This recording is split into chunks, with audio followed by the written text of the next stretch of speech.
आइए बच्चों, आप लोग का इस वीडियो में स्वागत है। आप सभी को आज इस वीडियो के लिए हम लोग आज वीडियो इस लेक्चर में तीसरा लेक्चर होने वाला है। इससे पहले 2 लेक्चर हो चुका है। और आइए देखिए, मैंने पहले वाले वीडियो में कांग्रेस के बारे में और पूरी जो आंदोलन हुआ था 1919 तक आंदोलन के बारे में देख लिए थे और जलियांवाला बाग हत्याकांड तक। और इस वीडियो में हम लोग देखने जा रहे हैं खिलाफत आंदोलन। खिलाफत आंदोलन क्या, जो इसके बारे में जितनी अभी आंदोलनें हैं भारत की स्वतंत्रता की प्राप्ति के लिए, अभी हम उसको देखने जा रहे हैं एक एक कर। और आप सभी को मेरा यही अनुरोध है कि पहले वाले जो आप लोग लेक्चर नहीं देखे होंगे तो उस लेक्चर को जाकर देख लीजिएगा। इस वीडियो के लिंक में डिस्क्रिप्शन में उसे डाल दिया गया है। नहीं तो अगर आप पहले और दूसरा लेक्चर देखे होंगे तो आपको ये भी अच्छे तरह से समझ में आएगा, नहीं देखे होंगे तो पीछे जाकर आप उसे देख लीजिएगा। ठीक है, मैं आज का इस वीडियो में स्टार्ट करने जा रहा हूँ खिलाफत आंदोलन। देखिए, खिलाफत आंदोलन, खिलाफत आंदोलन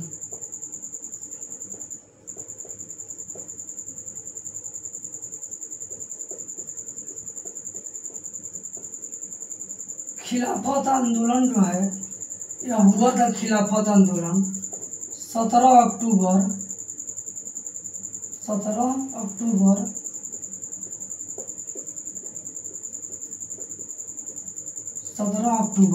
1919 ईस्वी में, 17 अक्टूबर 1919 ईस्वी में जो खिलाफत आंदोलन हुआ था, इसके नेता थे शौकत अली,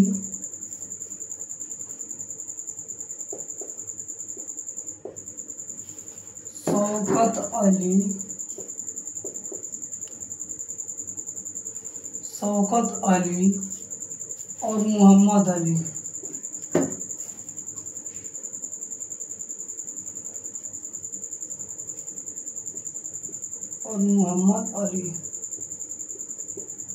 इसके 2 नेता थे खिलाफत आंदोलन के नेता, शौकत अली, मोहम्मद अली नेतृत्व कर रहे थे। ये हुआ था 17 अक्टूबर 1919 को। और इसीलिए खिलाफत दिवस मनाया जाता है हर वर्ष भारत में। खिलाफत दिवस,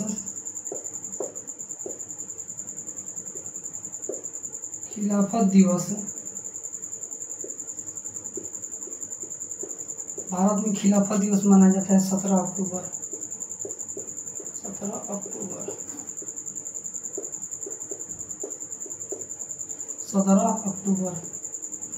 देखिए, जो खिलाफत आंदोलन हुआ था, खिलाफत आंदोलन हुआ था 17 अक्टूबर 1919 ईस्वी में। 17 अक्टूबर 1919 ईस्वी में खिलाफत आंदोलन के नेता थे मोहम्मद अली और शौकत अली। और खिलाफत दिवस मनाया जाता है 17 अक्टूबर 1919 17 अक्टूबर को। हर वर्ष खिलाफत दिवस मनाया जाता है 17 अक्टूबर को। और खिलाफत आंदोलन किसके किसके बीच हुआ था? देखिए, खिलाफत आंदोलन हुआ था तुर्की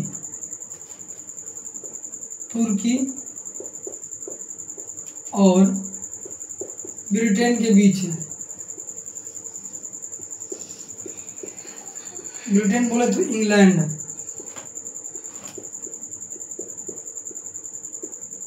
तुर्की और ब्रिटेन के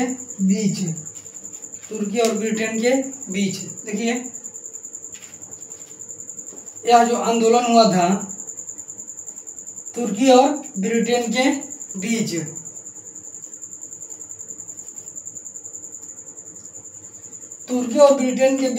हुआ था खिलाफत आंदोलन तुर्की और ब्रिटेन के बीच। इसका प्रमुख कारण क्या था? खिलाफत आंदोलन का मुख्य मुद्दा क्या था? इसका प्रमुख कारण क्या था? खिलाफत आंदोलन जो तुर्की के खलीफा थे, उस समय तुर्की के सम्राट राजा को खलीफा कहा जाता था। वह जो खलीफा थे, उस खलीफा के पद को ब्रिटेन के मुसलमानों द्वारा समाप्त किया जाना था। ब्रिटेन में जो इतने सारे मुसलमान लोग रहते थे, उस खलीफा पद को क्या कर रहे थे? समाप्त करना चाहते थे। इसीलिए वह खिलाफत आंदोलन का मुख्य मुद्दा, मुख्य कारण यही था। देखिए मुख्य कारण,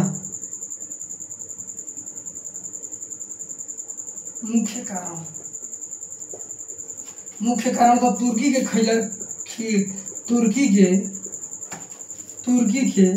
खलीफा पद को,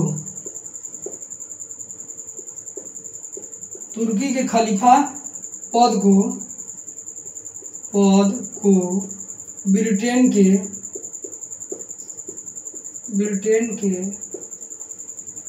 ब्रिटेन के मुसलमानों द्वारा समाप्त किया जाना, मुसलमानों द्वारा समाप्त किया जाना, समाप्त करना,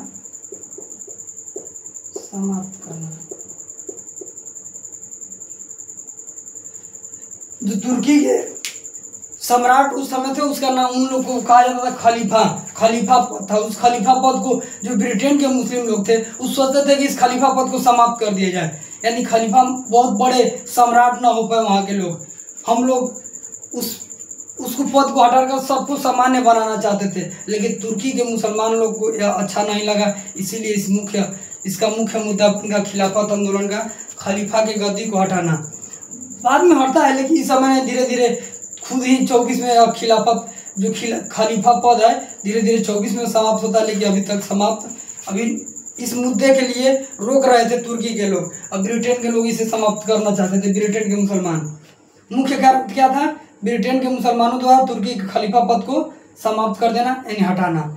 और देखिए इसके नेता थे शौकत अली और मोहम्मद अली। अब भारतीय इसके नेता थे खिलाफत संघ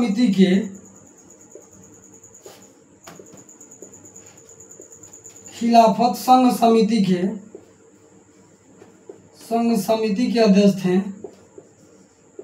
खिलाफत संघ समिति के अध्यक्ष महात्मा गांधी जी थे।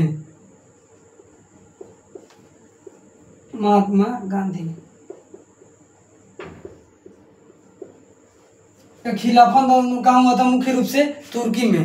जो खिलाफत आंदोलन तुर्की के विरुद्ध, तुर्की के जो खलीफा थे उन लोग को हटाने के लिए किया गया था खिलाफत आंदोलन।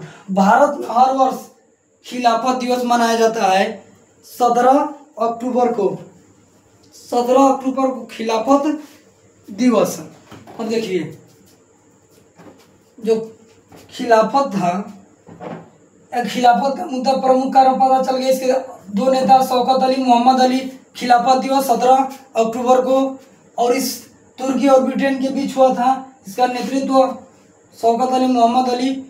भारत के नेता माना जाए, भारत के प्रमुख नेता कौन? महात्मा गांधी जी इसका नेतृत्व किए।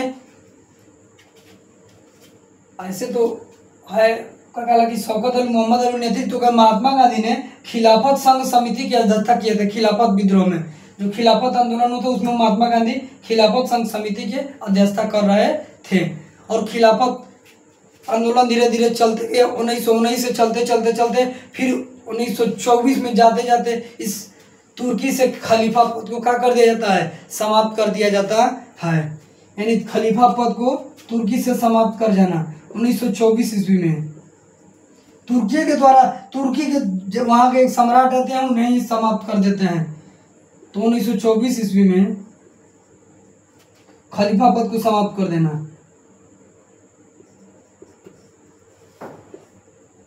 खलीफा पद को समाप्त कर देना, समाप्त कर देना। 1924 में खलीफा पद समाप्त हो जाता है। यही जो खिलाफत आंदोलन है बहुत बड़ा मुद्दा बना, असहयोग आंदोलन का कारण बना। धीरे धीरे यह आंदोलन बहुत बड़े स्तर पर फैलते गया। इस आंदोलन में महत्वपूर्ण रूप से चेम्सफोर्ड समिति का भी गठन किया गया था। 1919 में रोलेट एक्ट, जलियांवाला बाग हत्याकांड हुआ 19 में। उसी समय चेम्सफोर्ड समिति का गठन 1919 में हुआ था। चेम्सफोर्ड समिति, यानी उस समय चेम्सफोर्ड यहाँ के गवर्नर जनरल थे। चेम्सफोर्ड बंगाल के गवर्नर जनरल कौन थे? चेम्सफोर्ड। हो गया खिलाफत आंदोलन। प्रमुख रूप से खिलाफत आंदोलन 17 अक्टूबर 1919 में। इसके दो नेता मोहम्मद अली और शौकत अली या ब्रिटेन और तुर्की के बीच हुआ था। मुख्य मुद्दा क्या था, मुख्य कारण क्या था कि जो तुर्की पद के खलीफा है उसको ब्रिटेन के मुसलमानों द्वारा समाप्त कर देना, और भारत में खलीफा समिति की अध्यक्षता कर रहे थे महात्मा गांधी जी। नवंबर 1919 में शामिल होते हैं और फिर धीरे धीरे 1924 में जाते जाते खलीफा पद को समाप्त कर दिया जाता है तुर्की के द्वारा। ठीक है, अब इसके बाद हम लोग देखते हैं चेम्सफोर्ड हुई है क्या, बोलिए दे चेम्सफोर्ड। चेम्सफोर्ड इसे यहीं पे लिख लीजिएगा। चेम्सफोर्ड उस समय गवर्नर जनरल था। चेम्सफोर्ड, चेम्सफोर्ड समिति।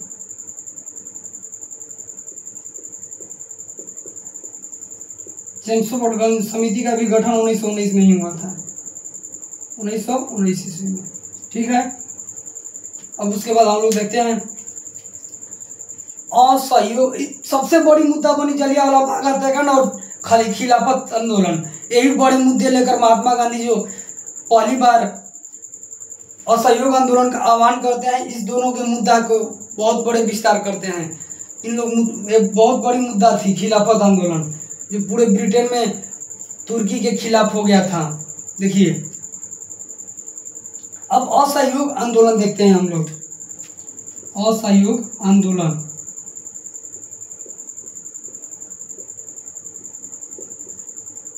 असहयोग आंदोलन। आप अच्छे से एक एक शब्द ध्यान देते जाइए, तुम समझ में आएगा। देखिए, जो असहयोग आंदोलन था, असहयोग आंदोलन का प्रस्ताव सर्वप्रथम शुरू किया गया था सितंबर 1920 में नागपुर अधिवेशन। इस समय तुर्की के समर्थक तुर्की ने इस आंदोलन को समर्थन किया था।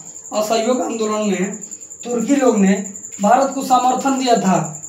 यानी जो असहयोग आंदोलन का प्रथम प्रस्ताव कहाँ रखा गया था, सितंबर 1920 में। सितंबर 1920 में नागपुर अधिवेशन, सितंबर 1920 नागपुर अधिवेशन में।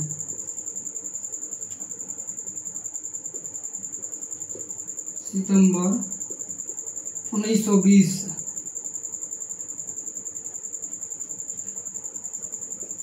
सितंबर 1920 ईस्वी नागपुर अधिवेशन।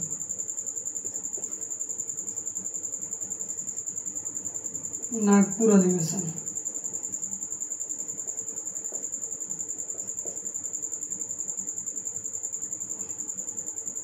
सितंबर 1920 ईस्वी नागपुर अधिवेशन। नागपुर अधिवेशन में पहली बार प्रस्तावित किया गया था असहयोग आंदोलन को लेकर। असहयोग आंदोलन करने के लिए पहली बार प्रस्ताव रखा गया था। और इस आंदोलन के बाद असहयोग आंदोलन, असहयोग, सहयोग माने होता है सपोर्ट करना, सहारा लेना।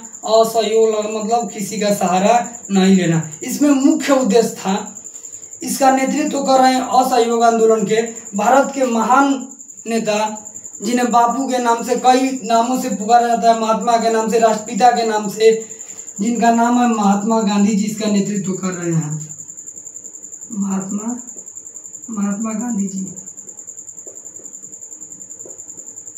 महात्मा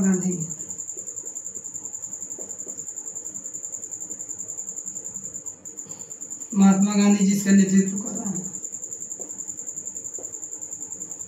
यानी इसके प्रमुख नेता थे महात्मा गांधी। असहयोग माने किसी का सहारा नहीं। इसका मुख्य कारण था कि जो जलियांवाला बाग हत्याकांड, जो खिलाफत आंदोलन के विरोध में महात्मा गांधी ने, जो ब्रिटेन अंग्रेजों के द्वारा हम लोग को विरोध किया जा रहा था, तो उस समय तुर्की भारत के लोगों को सपोर्ट किया था और तुर्की के समर्थन था इस असहयोग आंदोलन में। असहयोग आंदोलन में महात्मा गांधी का मुख्य उद्देश्य था कि अंग्रेजों के किसी भी चीज़ों का सहारा नहीं लेना है।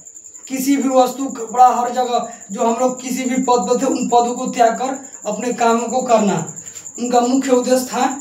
कि उनके द्वारा जो काम किया जा रहा है, अंग्रेजों ने हमको जो सपोर्ट कर रहा था, और वह अपने जगह पर शिक्षा, पढ़ाई से लेकर रहने के लिए हर पद पर नियुक्त कर रहा था, हमें खाने के लिए कपड़ा, वस्त्र, हर चीज़ दे रहा था। उन लोग को क्या करना, त्याग कर कर और अपनी खुद का हर वस्तु को धीरे धीरे निर्माण करना।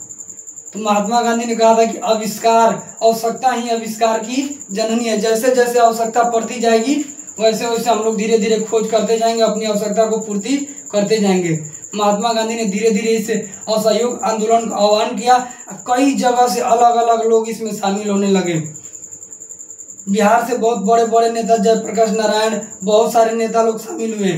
यूपी से शामिल हुए। हर राज्य से धीरे धीरे बहुत सारे नेता लोग, चित्तरंजन दास, मोतीलाल नेहरू, जवाहरलाल नेहरू, चंद्रशेखर आजाद, मदन मोहन मालवीय, बहुत सारे लोग इसमें भाग लिए। यह आंदोलन को धीरे धीरे सफल बनाने का कार्य किया। इसमें इतने सारे लोग भाग लिए अंग्रेजों के विरुद्ध लड़ने के लिए कि अब भारत में एक प्रथम जन आंदोलन के रूप में माना जाता है। इसमें बहुत सारे लोग भाग लिए थे। यह एक बहुत सारे लोगों का संग्रह हो गया था, इसलिए इस महात्मा गांधी ने इस आंदोलन का नाम दिया प्रथम जन आंदोलन। यानी प्रथम जन आंदोलन है, प्रथम जनता की आंदोलन है। यह आंदोलन 1920 में शुरू होता है, चलते 1921 में 1922 तक चलता है। 2 साल बहुत लंबे समय चलते चलते फिर इसी बीच महात्मा गांधी के मन में एक विचार आ रहा था। इसी आंदोलन को लेकर महात्मा गांधी के अंदर एक विचार आ रहा था कि फिर इस आंदोलन के बाद एक सभी ने अवज्ञा आंदोलन शुरू किया जाए। यह आंदोलन 21-20 में चलता है, 21 में चलता और 22 में धीरे धीरे चल रहा था। फिर उसी समय एक घटना घटती है। एक उत्तर प्रदेश में गोरखपुर जिला में एक बहुत बड़ा हड़ताल हुआ था और उसी हड़ताल के समय अंग्रेजों के कई पुलिसकर्मियों पर भारत के गरम दल के नेताओं ने उस आंदोलन में उग्रवादी विचार पैदा कर लिया था और उग्रवादी विचार पैदा करने के चलते उन लोगों पर गोलियां फायरिंग करके कम से कम 22 पुलिसकर्मियों को मारकर जिंदा जला दिया गया था। अंग्रेजों के 22 पुलिसकर्मियों को मारकर जिंदा जला दिया गया था जलियांवाला बाग। वहीं से शुरू होता है जलियांवाला बाग हत्याकांड। तो महात्मा गांधी को लगा कि अभी भारतीय नागरिक हैं, भारत के जनता हैं, अभी इस आंदोलन में पूर्ण रूप से परिपक्व नहीं हुए हैं, यह आंदोलन को सफल नहीं बनाया जा सकता है। क्योंकि महात्मा गांधी का मुख्य उद्देश्य था किसी भी आंदोलन हो, कोई भी क्रांति लानी हो देश में, तो उसे पूर्ण रूप से सफल बनाने के लिए हमें शांतिपूर्वक लोगों की इच्छा से और शांति से हम इसे सफल बना सकते हैं। उसमें कोई अशांति पैदा होती है तो उसे फिर सफल बनाया नहीं जा सकता है। तो असहयोग आंदोलन का मुख्य कारण क्या था? महात्मा गांधी इसके अध्यक्ष थे, नेतृत्व किए थे। इसका मुख्य उद्देश्य था अंग्रेजों के सभी वस्तुओं का बहिष्कार करना, अंग्रेजी वस्तुओं का बहिष्कार करना, अंग्रेजी सभी वस्तुओं का बहिष्कार करना, अंग्रेजों के सभी वस्तुओं को बहिष्कार करना, सभी वस्तुओं का बहिष्कार करना, वस्तुओं का बहिष्कार करना, बहिष्कार करना। इसका मुख्य उद्देश्य है कि अंग्रेज की जितने सारी वस्तुएं हैं हर जगह पर उन्हें बहिष्कार करना, और हर जगह लोग अलग अलग उन्हें बहिष्कार करने लगे, तोड़ने लगे और अंग्रेज को छोड़कर अलग होने लगे। तब अब अंग्रेजों को लग गया कि महात्मा गांधी ने एक बहुत बड़ा अंग्रेजों के खिलाफ आंदोलन शुरू कर दिया है। अब इसमें जनता लगता है कि अंग्रेजों को इस मातृभूमि भारत की धरती से उन्हें समाप्त कर देगी। लेकिन यह आंदोलन धीरे धीरे 2 साल चलते चलते फिर एक फूट पड़ जाता है, जिससे महात्मा गांधी को लगता है कि इस आंदोलन को स्थगित करना होगा। महात्मा गांधी ने इस आंदोलन में इतने सारे लोग भाग लिए थे, इतने सारी जनसंख्या, महात्मा गांधी ने इसका नाम दिया था प्रथम जन आंदोलन। महात्मा गांधी ने इसका नाम दिया था प्रथम जन आंदोलन। देखिए यहाँ पर लिख दे रहे हैं, असहयोग आंदोलन का नाम क्या दिया गया था? प्रथम जन आंदोलन, प्रथम जन आंदोलन, जन आंदोलन, प्रथम जन आंदोलन।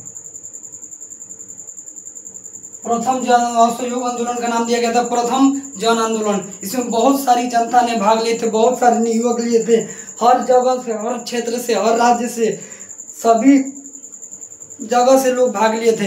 इसमें इतने सारे लोग इकट्ठा कर लिए थे कि अंग्रेज का बहुत सारा बहिष्कार होने लगा, उन्हें हर वस्तुओं का त्याग करने लगे। हम लोग अपने धीरे धीरे वस्तुओं की अपने अपने खुद से निर्भरता से हम लोग उसे बनाने लग रहे हैं। अपने वस्त्र के लिए चरखा का निर्माण कर धीरे धीरे वस्त्र बनाया, हर चीज़ धीरे धीरे खेती करने लगे और अपने पर खुद डिपेंड होने लगे भारतीय लोग। और महात्मा गांधी का अभी हम लोग, महात्मा गांधी सोच रहे थे कि इसे लंबे समय तक कुछ सफल बनाया जाए, लेकिन यह आंदोलन जाते जाते 1922 में चोरा चोरी कांड के बाद महात्मा गांधी इसे स्थगित करना पड़ता है, क्योंकि लगता है कि अब इसे शांतिपूर्वक जब से नहीं होगा इसे सफल बनाया ही नहीं जा सकता है। क्योंकि उस समय जब 22 पुलिसकर्मी उसको जिंदा जलाया गया था अंग्रेज को, तो उस समय उन लोग के अंदर उग्रवादी विचार पैदा हो गया और भारतीय लोगों के विरुद्ध अलग अलग कार्रवाइयाँ करने लगे। भारतीय लोग के जितने नेता थे, जितने क्रांतिकारी करने वाले थे, उन सब लोग को जेल में डाले जाने लगा। उस समय महात्मा गांधी ने इसे स्थगित, अब इसे धीरे धीरे महात्मा गांधी असहयोग आंदोलन को स्थगित करते हैं। चोरा चोरी कांड के बाद 12 फरवरी 1922 को 1922 ईस्वी को 12 फरवरी 1922 ईस्वी को महात्मा गांधी द्वारा स्थगित किया जाता है, स्थगित कर दिया जाता है असहयोग आंदोलन को। धीरे धीरे असहयोग आंदोलन जब स्थगित किया महात्मा गांधी, तो पूरी जनता भारत के हर लोग हर स्तर से महात्मा गांधी का विरोध करने लगे। अब उन लोगों को लगा कि महात्मा गांधी अपने व्यक्तित्व आंदोलन मानकर इसे स्थगित कर रहे हैं, जबकि उन्होंने सोच रहा था कि इस आंदोलन को शांतिपूर्ण बनाना होगा, शांतिपूर्ण से सफल बनाना होगा। इसमें लोगों ने धीरे धीरे इस आंदोलन का बहिष्कार करते महात्मा गांधी का ही विरोध लगने करने, कहीं कि बताइए अपने व्यक्तित्व अपने खातिर अपने भलाई खातिर तू सबके अथु करब, इतना लोग से हमनी के सब सपोर्ट करते हैं, लगत लगे कि सफल बना दो, तू अपने चलते अपने चाहत के चलते इस आंदोलन को स्थगित करत हो, तुहरे खाली कर रहा। तो महात्मा गांधी ने व्यक्तित्व आंदोलन नहीं करे थे, लोगों का सामूहिक आंदोलन था। फिर भी इसमें लोगों ने लगा कि महात्मा गांधी का बहुत सारे हर जगह से विरोध करने लगे, तो अब अंग्रेजों को लगा कि इसमें लग गया कि महात्मा गांधी का हर लोग हर जगह से विरोध कर रहे हैं। तो उसी समय अंग्रेजों को पता चल गया कि जो इस भारत के महान नेता हैं महात्मा गांधी जी, उनका हर जगह से लोग विरोध कर रहे हैं। तो तभी उसी समय उनको क्या करते हैं, अंग्रेज अधिकारी ने उन्हें पकड़कर मार्च 1922 में पुलिस ने क्या कर देते हैं, जेल में डाल देता है। अब देखिए, उससे पहले हमने 5 अभी बोले कि क्या हुआ था, जलियांवाला बाग हत्या कांड, उसके बारे में देखते हैं। स्थगित हो गया, उसके बाद कहाँ चले जाते हैं महात्मा गांधी जी, मार्च 1922 में जेल में, मार्च 1922 ईस्वी में जेल में डाल दिया जाता है, गिरफ्तार कर लिया जाता है।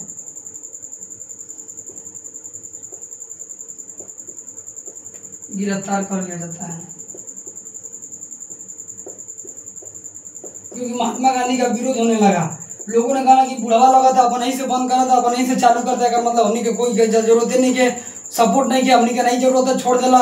सब जनता अपन अलग अलग मनमानी कर लगल, उनके बहुत ज़्यादा बहिष्कार कर लगल। तो महात्मा गांधी क्या करते हैं, महात्मा गांधी ने, अंग्रेजों ने उसे महात्मा गांधी को जेल में गिरफ्तार कर लेते हैं।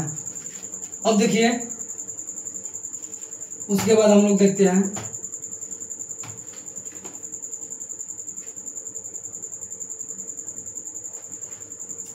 चौरी चौरा कांड। चौरी चौरा पहले स्त्रीलिंग के बाद में पुल्लिंग, चौरी चौरा कांड, चौरी चौरा हत्याकांड।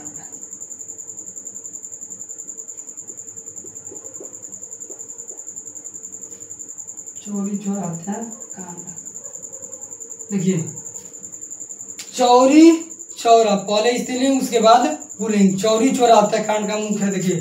चौरी चौरा कांड में जो हड़ताल हो रहे थे, इसमें लोगों ने बहुत सारे बहिष्कार किए थे, इसमें लोगों को बहुत सारे बहिष्कार किए। और उस समय लोगों ने महात्मा गांधी के बहिष्कार करने के चलते देखिए, चौरा चोरी कांड हुआ था 5 फरवरी 1922 ईस्वी को, 5 फरवरी 1922, 5 फरवरी 1922 ईस्वी को, 5 फरवरी 1922 ईस्वी को चोरा चोरी कांड कहाँ हुआ था? गोरखपुर उत्तर प्रदेश में। गोरखपुर उत्तर प्रदेश, गोरखपुर उत्तर प्रदेश का जगह एक चोरा चोरी जगह, वहीं पर इस कांड हुआ था जिसका नाम रखा गया चोरा चोरी कांड। इस चोरा चोरी कांड में अंग्रेजों में हड़ताल हो रहे थे, उस हड़ताल के द्वारा भारतीय लोगों पर फायरिंग, मतलब भारत के लोगों ने फायरिंग करके उसके 22 पुलिसकर्मियों को जिंदा जला देते उस हड़ताल में, क्योंकि बहुत सारे लोग गिरफ्तार हुए थे। अब गिरफ्तारी के असहयोग आंदोलन के चलते कई सारे लोग गिरफ्तार हुए थे। गिरफ्तारी में अंग्रेजों का बहुत ज़्यादा गुस्सा भारतीय लोग को नहीं रह गया। गर्म दल के नेता उग्रवादी हो गया, उन्हें क्या कर लेते हैं, 22 पुलिसकर्मियों को जिंदे क्या करते हैं, जला देते हैं। और जिंदे जब जला देते हैं पूरे गोली बंदूक के साथ फायरिंग करके, तो अंग्रेज अधिकारियों ने भारतीयों के खिलाफ उग्रवादी पंथी विचारधारा अपना लेता है और उसके बाद उन लोगों को अलग अलग करके एक एक जगह से क्या करने लगता है, गिरफ्तार करने लगता है और भारतों का विरोध करने लगता है। भारतीय लोगों का विरोध करने के बाद महात्मा गांधी जी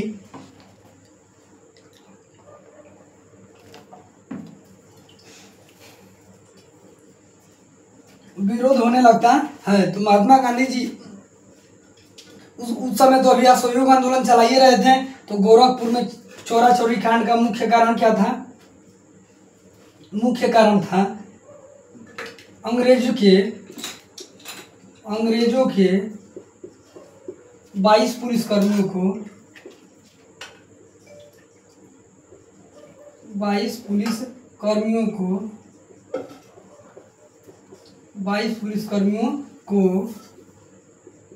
22 पुलिसकर्मियों को जिंदा जला दिया गया।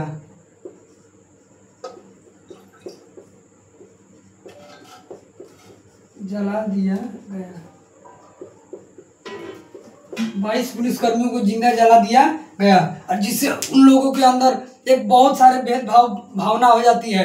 अब उन लोग को लगता है कि ये आंदोलन में बहुत सारे लोग उग्रवादी विचार पैदा हो जाती है और अंग्रेज में इन्हें विरोध करने लगते हैं, और विरोध करने के चलते महात्मा गांधी जी जब धीरे धीरे जो चोरा चोरी कांड हुआ, इसी कारण का मुख्य मुद्दा मानकर महात्मा गांधी जी असहयोग आंदोलन को 22 फरवरी 12 फरवरी 1922 को इस आंदोलन को क्या करते हैं, असहयोग आंदोलन को स्थगित कर देते हैं, जो प्रथम बड़े जन आंदोलन माना जाता था। बहुत सारे बड़े स्तर पे इसमें लोग भाग लिए थे, फिर भी महात्मा गांधी ने इसे क्या करते हैं, असहयोग आंदोलन को स्थगित कर देते हैं।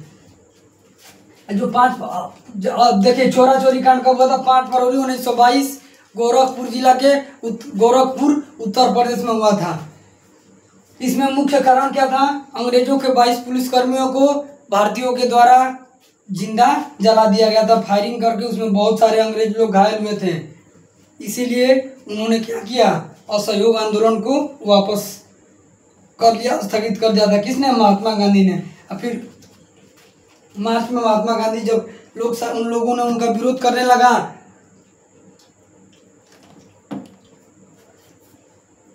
तो महात्मा गांधी जी धीरे धीरे देखा कि अंग्रेज लोग ने समझ गया कि महात्मा गांधी के लोग विरोध करत हो, तुरंत महात्मा गांधी को उठैला सन, फरसे का गिरफ्तार करके जेल में डाल देला सन। कहला की बड़ा नेतागिरी झाड़त लिया, अब तो हर नेतागिरी जेल में उतारत ही। महात्मा गांधी को लगा कि यार भारतीय लोग को कैसे समझाया जाए कि मैंने उनके भलाई के लिए ही इसे स्थगित किया है, लेकिन उन लोग को लगा कि महात्मा गांधी हम लोग के भलाई के लिए खुद अपना उनका व्यक्तित्व जो है आंदोलन कर रहे हैं। उसी समय 1922 में कांग्रेस के अधिवेशन की अध्यक्षता कर रहे थे चित्तरंजन दास, जिसे देश बंधु के नाम से भी जाना जाता है। चित्तरंजन दास जी इसी समय अध्यक्षता कर रहे थे। 1922 में कांग्रेस की अध्यक्षता कर रहे थे चित्तरंजन दास जी। और चित्तरंजन दास ने अब कहते हैं कि महात्मा गांधी का सपोर्ट नहीं करना है। यहाँ बिहार से भी महत्वपूर्ण नेता लोग जैसे में जयप्रकाश नारायण जी भी पढ़ाई लिखाई छोड़ के अपन लगल आंदोलन में। पता चल कि आंदोलन स्थगित कर लो, भाई बेरोजगार हो जा, अब क्या करेंगे, ये तो बुढ़वा अपन गल जेल में होकर रख दिला सब जेल में, अब हमनी का कहाँ जाएंगे। सब लोग धीरे धीरे अलग अलग अपने स्थान में चलने लगे। और उसी समय चित्तरंजन दास जी के दिमाग में आता है कि अब कांग्रेस पार्टी को छोड़कर एक अलग पार्टियां बनाना का मुख्य उद्देश्य था उन लोग का मुख्य उद्देश्य कांग्रेस पार्टी के साथ नहीं रहना, हम लोग को इसको छोड़कर एक अलग पार्टी बनाना है, ताकि हम लोग इस अलग पार्टी इसके अपने पार्टी के द्वारा ही इसे सफल बनाया जा सकता है। देखिए, तो उन लोग के द्वारा 1922 में अध्यक्षता कौन कर रहे थे? चित्तरंजन दास। तो उन लोग के द्वारा स्वराज पार्टी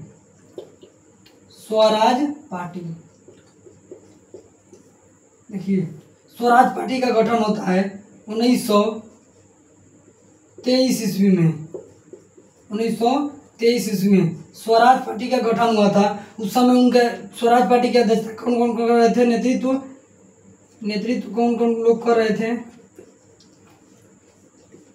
नेतृत्व कर रहे थे चित्तरंजन दास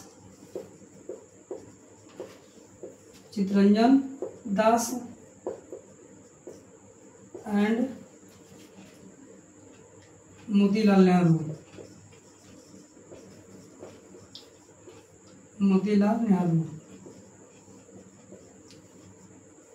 चित्तरंजन दास को देश बंधु के नाम से भी जाना जाता है। और उसके अध्यक्ष कौन थे? नेतृत्व में लोग कर रहे थे, अध्यक्ष थे चित्तरंजन दास जी। इसीलिए हम यहाँ चित्तरंजन दास में देश बंधु लिख रहे हैं। देश बंधु के नाम से जाना जाता है। देश बंधु चित्तरंजन दास उस समय अध्यक्षता कर रहे थे चित्तरंजन दास जी। इन लोग का मुख्य उद्देश्य था, मुख्य मुद्दा क्या था स्वराज पार्टी का? कांग्रेस से अलग होकर। इसका स्थापना क्यों किया गया था? इसका मुख्य स्थापना किया गया था असहयोग आंदोलन को स्थगित होने से। आंदोलन को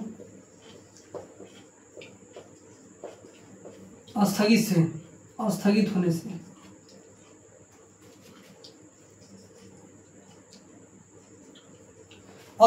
मुख्य उद्देश्य असहयोग आंदोलन स्थगित होने के चलते उन लोगों ने पार्टी बनाया था। कौन? स्वराज पार्टी। इसका मुख्य उद्देश्य था कि अब कांग्रेस पार्टी को छोड़कर अब हम लोग इस पार्टी के द्वारा अपनी देश की स्वतंत्रता के लिए मिलकर और देश के भलाई के लिए कार्य करेंगे। अब हमें इसमें कोई कांग्रेस पार्टी की सहायता नहीं लेनी है, हम लोग खुद इस पार्टी के सहयोग से अपनी क्या करेंगे, या धीरे धीरे स्वतंत्रता की प्राप्ति के लिए प्रयास करते रहेंगे। अब इन लोगों ने धीरे धीरे प्रयास करने लगा 23 में पार्टी बनाकर। अब धीरे धीरे उधर महात्मा गांधी को जेल में डाला गया था। जेल में डालने वाला अंग्रेज और जेल में तो थे उनके अंदर विचार आ रहा था कि भारत के लोग क्या कर रहे होंगे, अपने में लड़ रहे होंगे, अब विरोध कर रहे होंगे तो कैसे देश की स्वतंत्रता होगी। फिर उन्होंने धीरे धीरे 22 रात 23 रात 24 में जाते जाते उन्होंने धीरे धीरे एक समय ऐसा आता है कि महात्मा गांधी का तबीयत खराब हो जाता है। खराब होता नहीं, यही से अपन खराब व्यक्त कर लेते हैं, मतलब ऐसा व्यवहार करने लगते हैं, लगता है कि उनका तबीयत खराब हो गया है। और महात्मा गांधी ने उसी कभी कभी जेल में तो एकदम ऐसा लौट जाते थे, लगता था कि उनकी जान चली गई। कभी कभी हमेशा बेहोश हो जाते थे। अब ऐसा बीमारी लगत रहे, कबो कबो ऐसा लगल कि उल्टा सांस ले लगना। अब अंग्रेज को लगा कि अगर महात्मा गांधी गलती से जेल में मृत्यु हो जाता है तो पूरे अंग्रेजों को जितना था भारतीय लोग तो छोड़ता नहीं। ऐसे ही भारत के लोग अंदर उग्रवादी वही रह गरम दल का नेता। अब महात्मा गांधी के अगर कुछ हो गल, ये बहुत बड़ बा नेता, असल एक कुछ बोल भाई तो देखा था कि अब महात्मा गांधी को इसलिए डर रहा था कि अगर महात्मा गांधी उस समय बड़े जाने माने नेता थे, अगर उनको कुछ हो जाता ना तो पूरे भारत के लोग उनका विरोध करने लगते, अंग्रेजों को मारने लगते, चाहे तय हर समय आंदोलन क्रांति फैलने लगती। इसीलिए महात्मा गांधी को उन्होंने दवा के लिए क्या करता है, छोड़ देता है कि जा कुछ दिन घूम फिर के यार आराम कर लिया, मतलब कि जाकर ठीक हो जाएंगे तब इनको हम पुनः लिया जाएगा। इसलिए महात्मा गांधी को छोड़ा जाता है, बाहर निकाला जाता है जेल से, निकालता है कि जाओ इस छोड़ दो इन कैदी को। पहले महात्मा गांधी बाहर निकलना और ऐसा कैले रहना लगा था कि सांस फूला था। और ये के बाद एकदम झाड़ उठ के तैयार होकर कपड़ा तरी भाग चलना, फिर धोती पहन के आज जाकर भाग चलते हैं। आज जाकर 1924 ईस्वी में बेलगांव अधिवेशन होता है। उस बेलगांव अधिवेशन के क्या करने लगते हैं, अध्यक्षता करने लगते हैं 1924 में। तो महात्मा गांधी ने पहली बार कांग्रेस के बेलगांव अधिवेशन की अध्यक्षता किए थे। यानी महात्मा गांधी ने एक ही अध्यक्षता किया, उसमें शामिल पहले ही हुए थे, लेकिन अध्यक्षता कभी नहीं किए थे। तो पहला अधिवेशन का अध्यक्षता किए थे जिसका नाम था बेलगाम अधिवेशन। महात्मा गांधी ने किस अधिवेशन में भाग लिया था? बेलगाम अधिवेशन 1924 ईस्वी में। इस पार्टी का मुख्य उद्देश्य समझ में आया? असहयोग आंदोलन के चलते बनाया गया था। इसका मुख्य उद्देश्य था कांग्रेस पार्टी से अलग होकर भारत की स्वतंत्रता के लिए प्रयास करना। अब देखिए, कांग्रेस से अलग होकर कार्य करना, कांग्रेस से अलग होकर कार्य करना,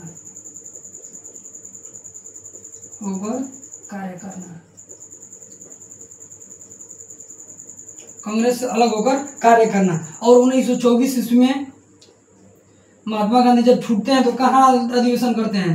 बेलगाम अधिवेशन। कब? 1924 में। कौन? एम.जी. गांधी, महात्मा गांधी जी एक ही अधिवेशन का अध्यक्षता करते हैं 1924 में, बेलगाम अधिवेशन। 1924 में बेलगाम अधिवेशन की अध्यक्षता करते हैं कौन? महात्मा गांधी जी। अब देखिए, महात्मा गांधी जी जब अध्यक्षता करते हैं, हम देखते हैं अंग्रेज लोग अगर अरे भाई ये बुढ़वा के छोड़े बिना कि दवाई तन ठीक हो जी तो फिर लिया बोल जी देखो तो कि नेता के फिर बन गल हमने के जेलवा में अड़कावत नहीं जा कि नेता हुए तो नेतागिरी झाड़त ही जा, लेकिन फिर आके नेता कर लगल। महात्मा गांधी को कहा कि और यार कि कैसे रहे कि इतना जनता के छोपले बा। अब तो उस समय उन लोग का कोई चाल नहीं चल रहा था। फिर महात्मा गांधी जी नेतृत्व करने लगते हैं, फिर अब अंग्रेज उन्हें ले नहीं जा सकते थे। प्रॉपर अकेले थोड़े हम कि फट से का टंगना उनके गिरफ्तार करके जेल में डाल दिला, जब मन तब बारे फेंका। आम आदमी थोड़े हुआ, बहुत बड़ नेता थे उस समय। आम आदमी माना जब मन तुड़ा कूड़ा उठौला जेल में ले फिर बाहर फेंका। वैसे नहीं, महात्मा गांधी ऐसे महान नेता थे जिन्हें साथ हमेशा लापरवाही नहीं कर सकते थे अंग्रेज। वो जानते थे कि अगर महात्मा गांधी का विरोध एक मतलब भारत का विरोध, अब भारत का विरोध एक मतलब भारत की जनता के विरोध। जब भारत की जनता के विरोध है तो तुरंत टूट पड़ता परी अंग्रेज के हाथ। भले ही हमारे पास कोनो बल बूता कोनो शक्ति नहीं के, फिर भी वैसे ही मारपीट करे लगे। कहीं उस समय गर्म दल के नेता इतना उग्रवादी हो गए थे ना कि अंग्रेज उन लोग को जान रहे थे कि अगर कोई गलत होगा तो नर्म दल के नेता तो नहीं, लेकिन गर्म दल के नेता पर उन लोग कुछ को सोचना नहीं करता था कि क्या होगा, मारपीट होगा। उन सीधा देखता था, मारपीट चालू कर देता था। इसीलिए गर्म दल के नेता लोग को बहुत शांत कर धीरे धीरे महात्मा गांधी सोच रहे थे कि इन लोग को शांत कर रखा जाए, इन लोग को एकदम शांत माहौल में डाला जाए। लेकिन वहां का एक अलग विचारधारा रहा है। देखा, अब उसके बाद 1924 ईस्वी में पुनः चित्तरंजन दास, मोतीलाल नेहरू, जवाहरलाल नेहरू और बहुत सारे नेता और महात्मा गांधी के बीच एक समझौता होता है जिसका नाम दिया जाता है महात्मा दास समझौता। दास माने चित्तरंजन दास समझौता। महात्मा गांधी और चित्तरंजन दास समझौता कब होता है? 1924 ईस्वी में। उन दोनों लोग बात करते देखा जा रहा है तू बहुत बढ़िया गई पार्टी बना के चलैला जा, अब हमारा भी नहीं टेंशन मत ले जा, कुल संभाल ले। लेकिन कुल तो बतिया जनते वाला था कि कौन बा, फिर कहा कि चला सब खड़ा सब कुल दिमाग, फिर जाके पीछे में कहा भाई स्थगित हो गल, झगड़ा कर दल सब नहीं में। वैसे समझत रहा था, जान रहे थे कि महात्मा गांधी देश के लिए कुछ बहुत अच्छे करेंगे। फिर भी उन लोगों ने अलग अलग जगह से काम कर रहे थे। फिर उन लोग के बीच समझौता हुआ था कब? 1924 ईस्वी में। 1924 में कौन समझौता? महात्मा गांधी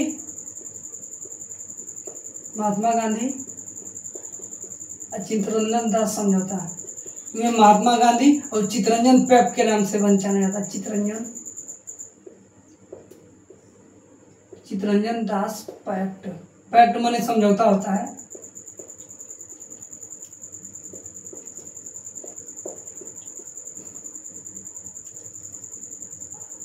यानी कौन सा? 1924 में महात्मा गांधी और चित्तरंजन दास के बीच समझौता होता है। पैक्ट माने समझौता। उन दोनों के बीच कब समझौता? तो 1924 ईस्वी में। अब उन लोग महात्मा गांधी ने कहा कि अब चलिए भाई, अब सब लोग मिलकर देश की स्वतंत्रता के लिए हम लोग एक साथ कार्य करते हैं। देखिए, अभी तक हम लोग क्या पढ़ा बोला? खिलाफत आंदोलन। खिलाफत 17 अक्टूबर 1919 में हुआ था।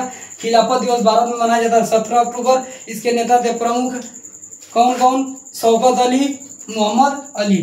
शौकत अली और मोहम्मद अली भारत के नेता शायद। अब महात्मा गांधी ने खिलाफत संघ समिति का अध्यक्षता कर रहे थे 1919 ईस्वी में, नवंबर में करते हैं। और इस समय जो खिलाफत आंदोलन का मुख्य किसके बीच? तुर्की ब्रिटेन के बीच। इसका मुख्य मुद्दा था खलीफा, ब्रिटेन के खलीफा पद को समाप्त कर देना। अंग्रेजों के द्वारा भारत में जो मुस्लिम थे, अंग्रेज के मुस्लिम, उनको द्वारा समाप्त करना। फिर धीरे धीरे खलीफा पद 1924 में समाप्त हो जाता है। खलीफा किसे कहा जाता था? तुर्की के सम्राट को, तुर्की के राजा को खलीफा कहा जाता था पहले। आज का बुर्ज खलीफा नहीं याद आनी चाहिए, उस समय का खलीफा, जो वह खलीफा जो उस समय तुर्की के महाराज सम्राट लोग को राजा यानी खलीफा ही कहा जाता था। देखिए अब उसके बाद हम देखें कि खलीफा पद 1924 में समाप्त हो जाता है। उसके बाद असहयोग चेम्सफोर्ड समिति भी 1919 में। चेम्सफोर्ड क्यों? चेम्सफोर्ड उस समय क्या था? Governor general. जब जलियांवाला बाग हत्याकांड हुआ था उस समय गवर्नर जनरल कौन था? Lord Chelmsford. इसीलिए चेम्सफोर्ड समिति का गठन किया गया था 1919 में। उसके बाद 1920 में देखे असहयोग आंदोलन। असहयोग आंदोलन का प्रस्ताव तुर्की ने इसमें समर्थन किया था। सितंबर 1920 में नागपुर अधिवेशन से प्रस्तावित किया गया था। इस आंदोलन में बहुत सारे लोग भाग लिए थे। इसके प्रमुख नेता थे महात्मा गांधी। असहयोग माने अंग्रेजों के हर सभी वस्तुओं का बहिष्कार करना, इसमें किसी का सहारा नहीं लेना था। अब इसके बाद धीरे धीरे महात्मा गांधी और सभी लोग ने इस आंदोलन में अंग्रेजों का बहिष्कार किया, खुद से अपनी वस्तु बनाने लगे, अपने वस्तुओं का प्रयोग करने लगे। और यह प्रथम जन आंदोलन, किसमें बहुत सारे लोग भाग लिए थे, इसीलिए इस आंदोलन को प्रथम जन आंदोलन कहा जाता है। यह आंदोलन प्रथम जन आंदोलन इसलिए कि बहुत सारे लोग हर जगह से, हर स्तर से अंग्रेजों का विरोध करने लगे। और यह आंदोलन जब चौरा-चौरी कांड होता है तो उसके बाद महात्मा गांधी बहुत दुखित होते हैं कि भारत के लोग अभी शांतिपूर्ण से आंदोलन को सफल नहीं बना सकते हैं। उन लोग के अंदर पेशेंस यानी विश्वास रखने की क्षमता अभी नहीं है, इसलिए उन्हें स्थगित कर देते हैं 12 फरवरी 1922 ईस्वी को। और महात्मा गांधी को भी मार्च 1919 में 22 में जब विरोध करते हैं तो उनको कर दिया जाता है, जेल में अंग्रेजों द्वारा डाल दिया जाता है। अब फिर चौरा-चौरी कांड 5 फरवरी 1922 ईस्वी को गोरखपुर उत्तर प्रदेश में होता है। इसके प्रमुख कारण क्या था? प्रमुख मुद्दा अंग्रेजों के द्वारा जो 22 पुलिसकर्मियों की हत्या कर दी गई थी हड़ताल के समय। इसके बाद चौरा-चौरी कांड कहाँ हुआ था? गोरखपुर उत्तर प्रदेश में 5 फरवरी 1922 में। इसी के मुद्दा को लेकर जब स्थगित हुआ असहयोग आंदोलन, इस गोरखपुर यानी चौरा-चौरी हत्याकांड के बाद क्या हो जाता है? स्थगित हो जाता है। किसके कारण असहयोग आंदोलन स्थगित होता है? तो चौरा-चौरी कांड के कारण। अब जब स्थगित हो जाता है तो महात्मा गांधी, जब उसी समय असहयोग आंदोलन स्थगित बाद बहुत सारे लोग महात्मा गांधी से नाराज हो जाते हैं। उसी समय चित्तरंजन दास 1922 में स्वराज कांग्रेस की अध्यक्षता कर रहे थे। उसी समय चित्तरंजन दास और मोतीलाल नेहरू मिलकर एक पार्टी बनाते हैं जिसका नाम है स्वराज पार्टी। जम स्वराज नहीं भाई, ये गरीब जम स्वराज प्रशांत किशोर वाला नहीं, पीके का जो स्वराज पार्टी है चित्तरंजन दास और मोतीलाल नेहरू का। इसमें चित्तरंजन दास जी अध्यक्षता कर रहे थे। इनका मुख्य उद्देश्य असहयोग, या कब बनाया गया? असहयोग आंदोलन के स्थगित के बाद। इसका मुख्य कारण क्या था? मुख्य उद्देश्य क्या था? इसका कारण था असहयोग आंदोलन का स्थगित होना। उद्देश्य था अंग्रेजों से हटकर देश की स्वतंत्रता के लिए कार्य करना, अंग्रेजों का विरोध करना। इसी पार्टी का इसका मुख्य उद्देश्य था। ठीक है, अभी हम लोग देखेंगे आगे। देखिए हो गया महात्मा गांधी और चित्तरंजन दास के बीच 1924 में समझौता है जिसका नाम जाना जाता है महात्मा चित्तरंजन पैक्ट। महात्मा चित्तरंजन पैक्ट माने समझौता। महात्मा और चित्तरंजन दास के बीच समझौता होता है कब? 1924 ईस्वी में। उसी उसको नाम को जाना जाता है महात्मा चित्तरंजन पैक्ट। महात्मा चित्तरंजन पैक्ट के नाम से जाना जाता है। महात्मा चित्तरंजन पैक्ट। महात्मा चित्तरंजन पैक्ट के नाम से जाना जाता है। महात्मा चित्तरंजन पैक्ट से नाम से जाना जाता है। देखिए अब उसके बाद हम लोग देखते हैं 1924 हो गया। 1924 में क्या हुआ? खिलाफत पद को भी समाप्त कर दिया गया था। अब बेलगाम अधिवेशन की अध्यक्षता करके फिर चित्तरंजन महात्मा पैक्ट भी हुआ था। और 24 में भाइयों को बहुत सारे जब विश्व में पढ़ेंगे, विश्व का इतिहास में, तो उस समय देखेंगे 1924 में लेनिन रहता है, रूस के क्रांति का नेतृत्व कर रहा था। उनका भी क्या हो जाता है? उसी समय 1924 में ही मृत्यु हो जाता है। देखिए 1924 में, अब देखिए 1925 में धीरे धीरे फिर एक पार्टी बनती है जिसका न्यू बहुत पहले ही रखा गया था। उस पार्टी का नाम है RSS party. RSS party, RSS का पूरा नाम है स्वयं सेवक, राष्ट्रीय स्वयं सेवक संघ। आरएसएस ना, राष्ट्रीय स्वयं सेवक संघ।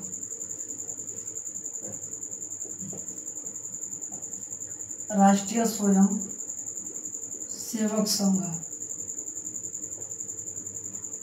सेवक संघ, राष्ट्रीय स्वयं सेवक संघ आरएसएस।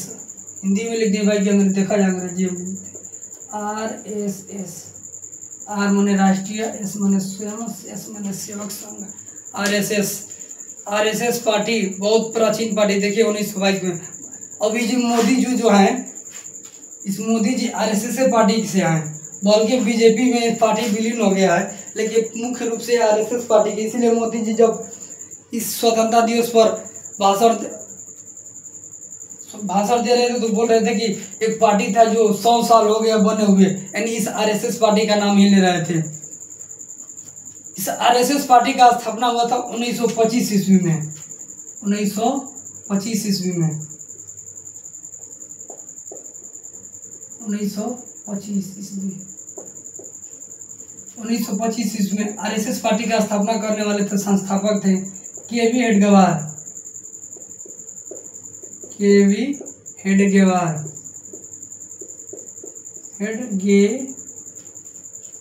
हेडगेवार,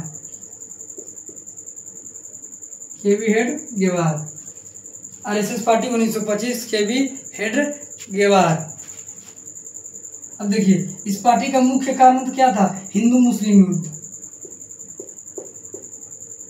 हिंदू मुस्लिम के बीच युद्ध हो रहा था।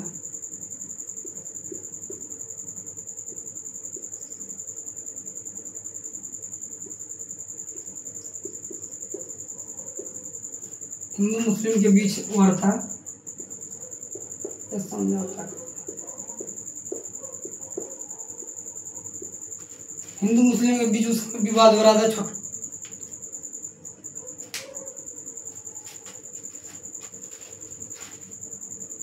हिंदू मुस्लिम,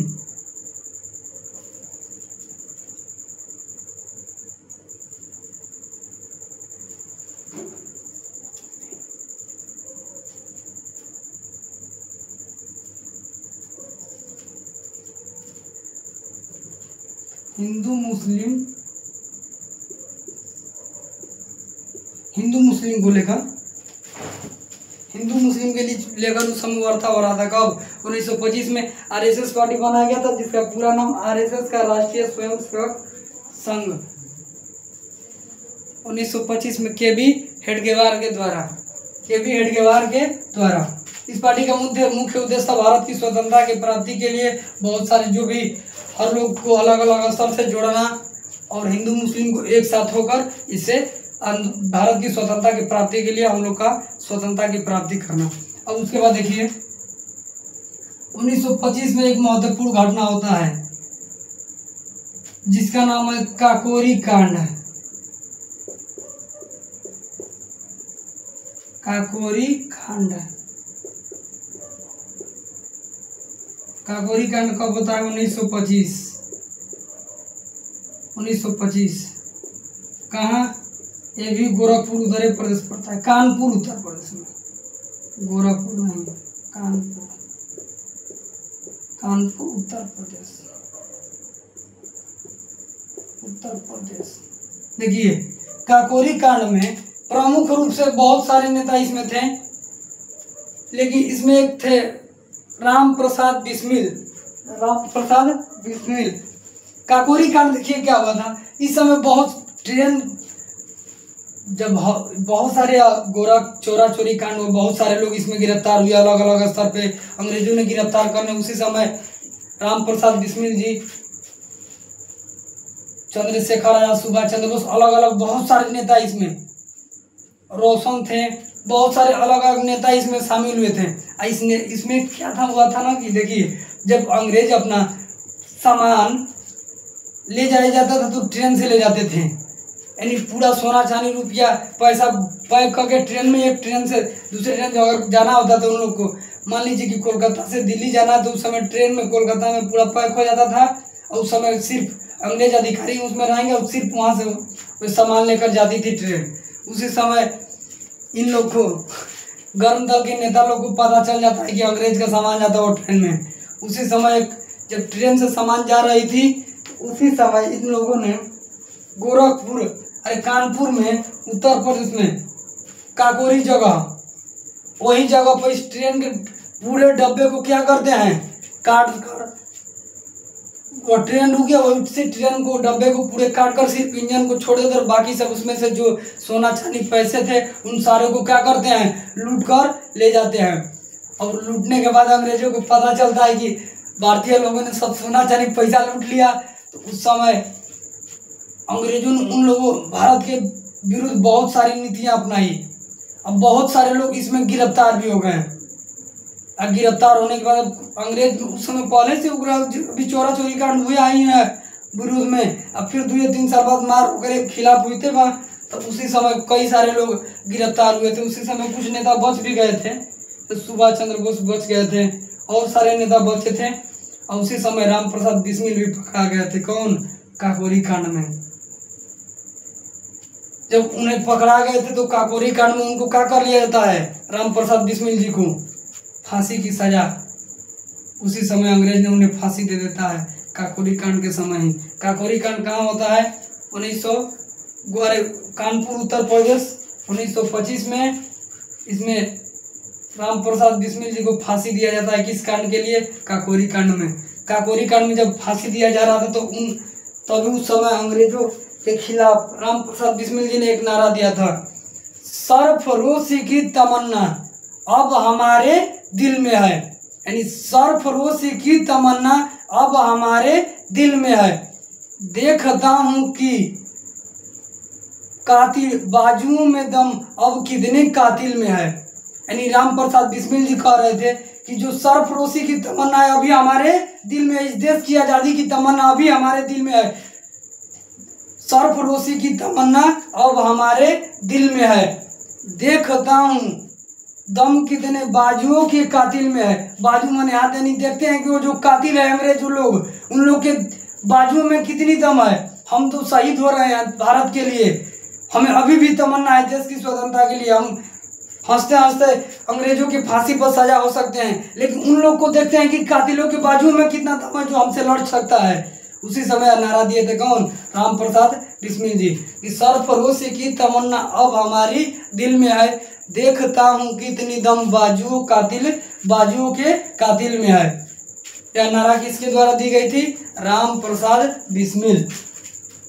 राम प्रसाद बिस्मिल, राम प्रसाद बिस्मिल, राम प्रसाद बिस्मिल द्वारा कौन नारा दिया गया था?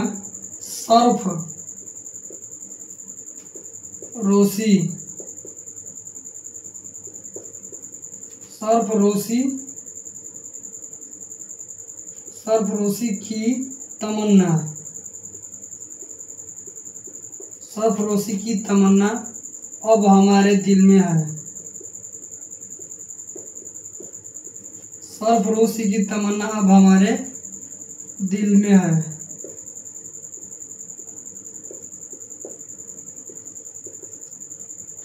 दिल में है,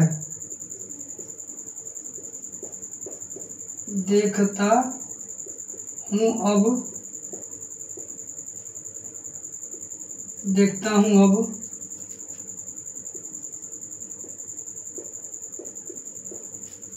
देखता हूँ अब कितनी बाजुओं के दम कातिल में है।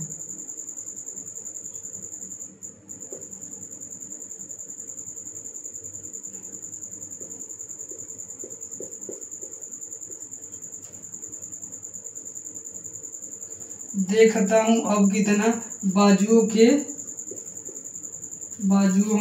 के दम कातिल में है।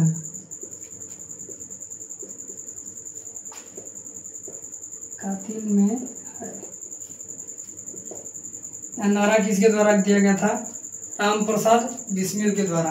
और उसी समय राम प्रसाद बिस्मिल को काकोरी कांड के लिए अंग्रेजों ने फांसी की सजा सुना देती है, यानी उन्हें फांसी भी हो जाता है। किसको?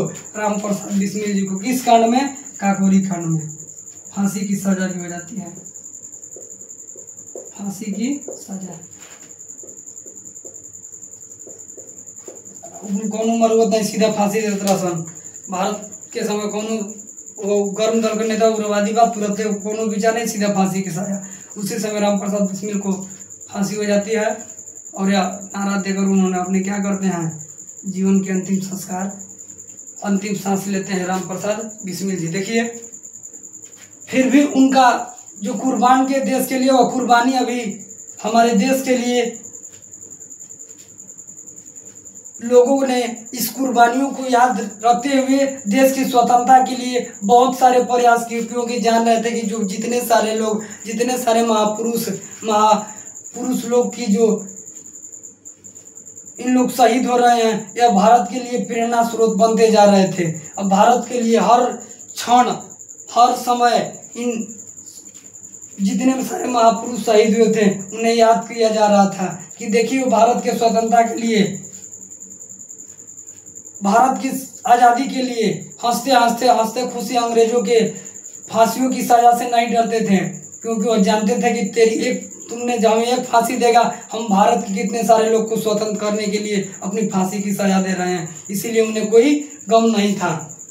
अब उसी समय उसके बाद 1925 के बाद धीरे धीरे 1926 बीता है।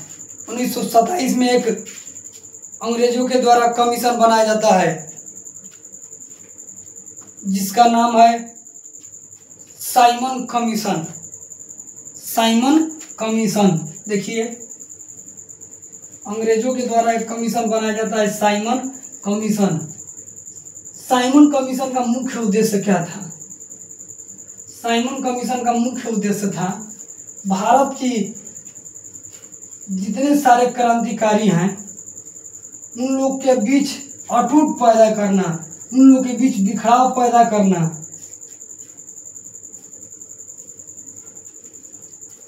साइमन कमीशन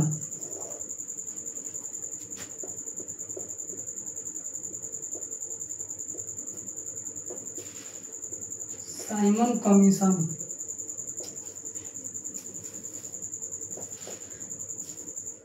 देखिए, साइमन कमीशन का गठन 1927 नवंबर 1927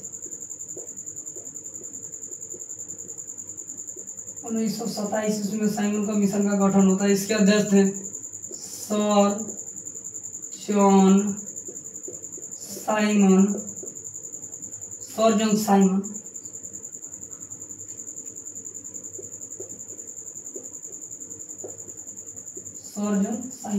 साइमन कमीशन के अध्यक्ष कौन थे? Sir John Simon. कब? नवंबर 1917। इसका मुख्य उद्देश्य था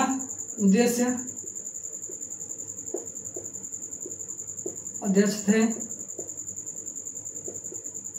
स्थापना।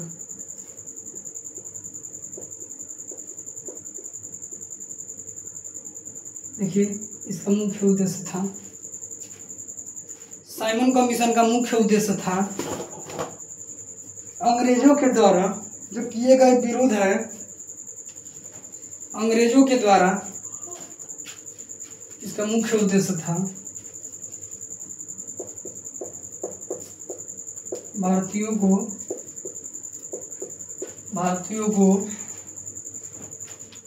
बीच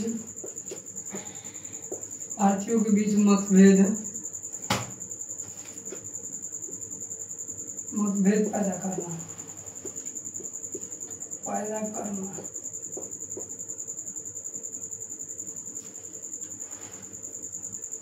अब भारतीयों के बीच मतभेद पैदा कर उन्हें अलग अलग रखना चाहते थे ताकि वो एकजुट ना हो, ना हमारे खिलाफ आंदोलन करे, क्रांति करे। हम लोग को कोई, देखिए क्रांति बहुत बड़े लेवल का होता है और आंदोलन जो होता है लोगों के द्वारा, क्रांति की बहुत लंबे समय तक चलते रहे।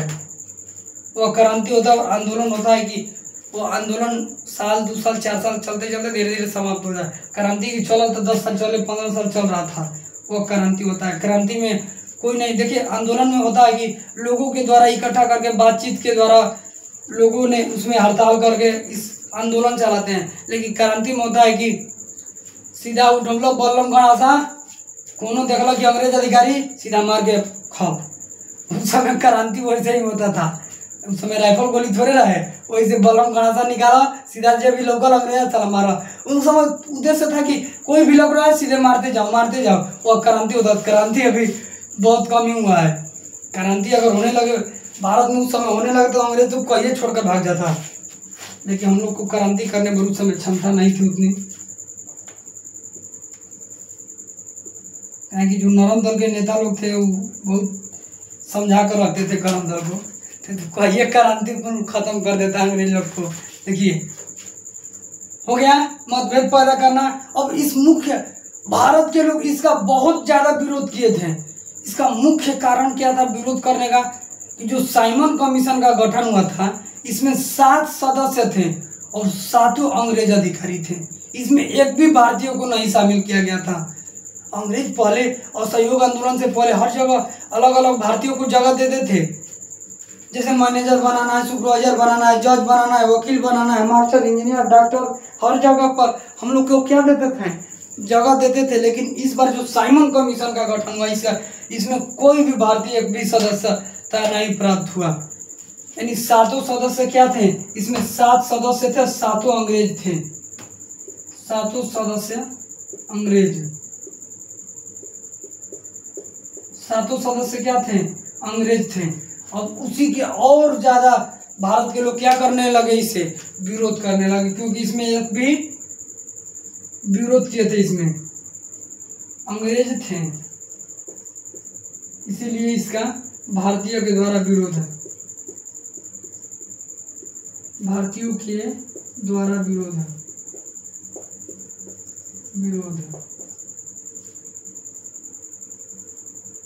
भारतीयों के द्वारा विरोध किया गया था। क्या है, क्योंकि इसमें एक भी भारतीय के द्वारा विरोध किया गया, इसमें एक भी भारतीय सदस्य नहीं थे। 7 सदस्य क्या थे, अंग्रेज ही थे।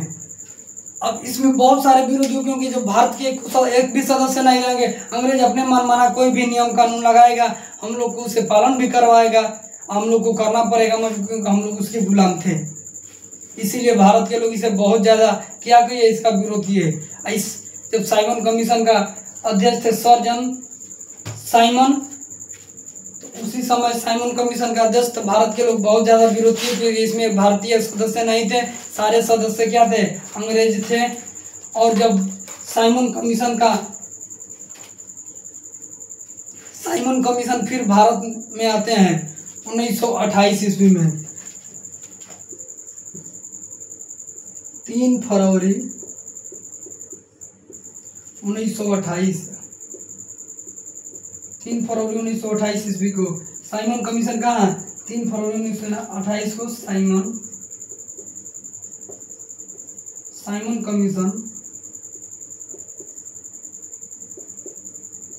कमीशन भारत आता है।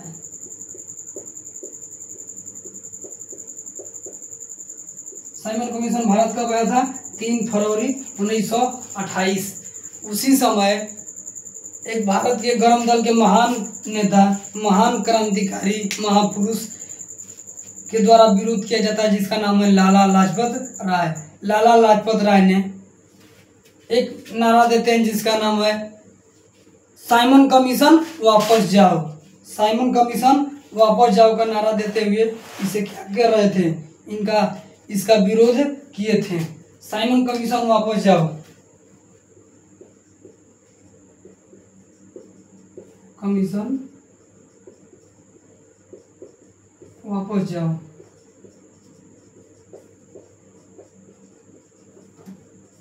गो बैक का नारा दिए थे, Simon go back. Simon commission का वापस जाओ नारा किसने दिए थे, लाला लाजपत राय।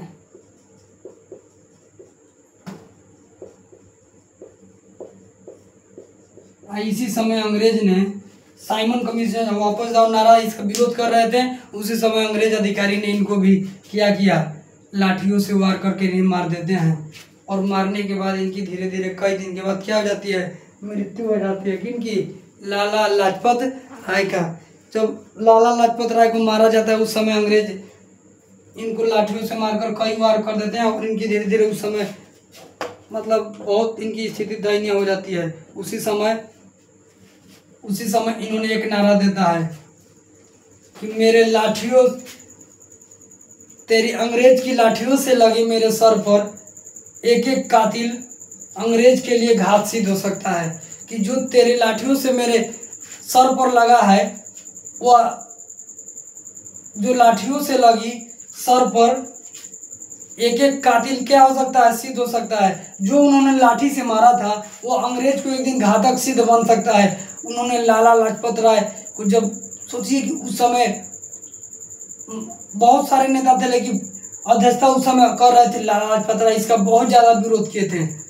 तो उसी समय जब लाला लाजपत राय को बहुत ज़्यादा उस समय मार देता है और इनकी क्या हो जाती है, धीरे धीरे उनकी मृत्यु हो जाती है 1928 में ही, इसकी लाला लाजपत राय की।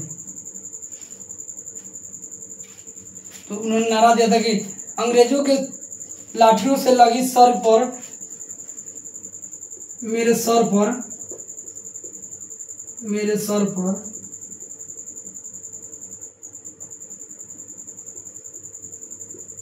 मेरे सिर पर लगी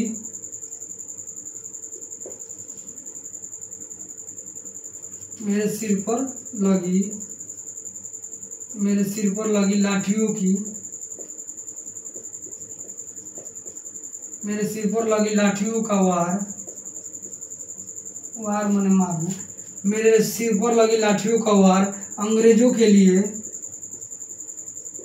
मेरे सिर पर लगी लाठियों का वार अंग्रेजों के लिए घातक सिद्ध हो सकता है। अंग्रेजों के लिए घातक सिद्ध हो सकता है।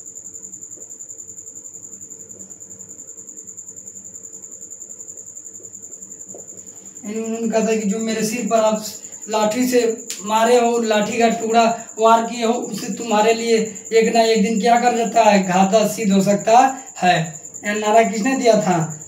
लाला लाजपत राय। वापस साइमन कमीशन वापस जाओ का नारा लाला लाजपत राय। लाला साइमन कमीशन भारत कब आया? 3 फरवरी 1928 में। 3 फरवरी 1928 में। और साइमन कमीशन का विरोध, साइमन कमीशन में भारत के लोग विरोध क्यों कर रहे थे? इसमें एक भी सदस्य क्या थे? भारतीय नहीं थे। सारा सदस्य क्या थे? सातों का सातों अंग्रेज थे। अब देखिए, अब उसी समय लाला लाजपत राय की मृत्यु हो जाती है। उसके बाद धीरे धीरे हम लोग आगे चलते हैं। देखिए, इससे पहले जो हुआ था इसको रिकॉल करते हैं। आरएसएस पार्टी का स्थापना के.वी. हेडगेवार 1925 में करता है। इसका मुख्य उद्देश्य था हिंदू मुस्लिम को मिला करके क्या करना, भारत की स्वतंत्रता को प्रेरणा देना, एक साथ लोगों से कार्य करना, मिलजुल कर, देखिए एक साथ मिलजुल कर रहना और भारत की स्वतंत्रता की प्राप्ति के लिए मार्ग पर चढ़ना। उसके बाद 1925 में काकोरी कांड होता है। काकोरी कांड में देखिए 1925 के अध्यक्षता कौन कर रहे हैं? कांग्रेस की। बताए थे आप लोग को कि भारत के प्रथम महिला कांग्रेस के अध्यक्ष कौन थी? सरोजनी नायडू। सरोजनी नायडू जी उसी समय क्या कर देता है? काकोरी कांड होता है कानपुर में, उत्तर प्रदेश। और उसी समय राम प्रसाद बिस्मिल को फांसी की सजा दी जाती है। उस समय राम प्रसाद बिस्मिल जी बहुत ज़्यादा चर्चित माने जाते हैं। राम प्रसाद बिस्मिल ने एक नारा दिया था, सरफरोशी की तमन्ना अब हमारे दिल में है, देखता हूँ दम कितनी बाजुओं की कातिल में है। और उसके बाद उनकी क्या हो जाती है? हत्या हो जाती है। राम प्रसाद बिस्मिल को फांसी की सजा हो जाती है। उसके बाद देखिए साइमन कमीशन 1927 में, नवंबर 1927 में साइमन कमीशन का गठन हुआ था। उसका अध्यक्ष सर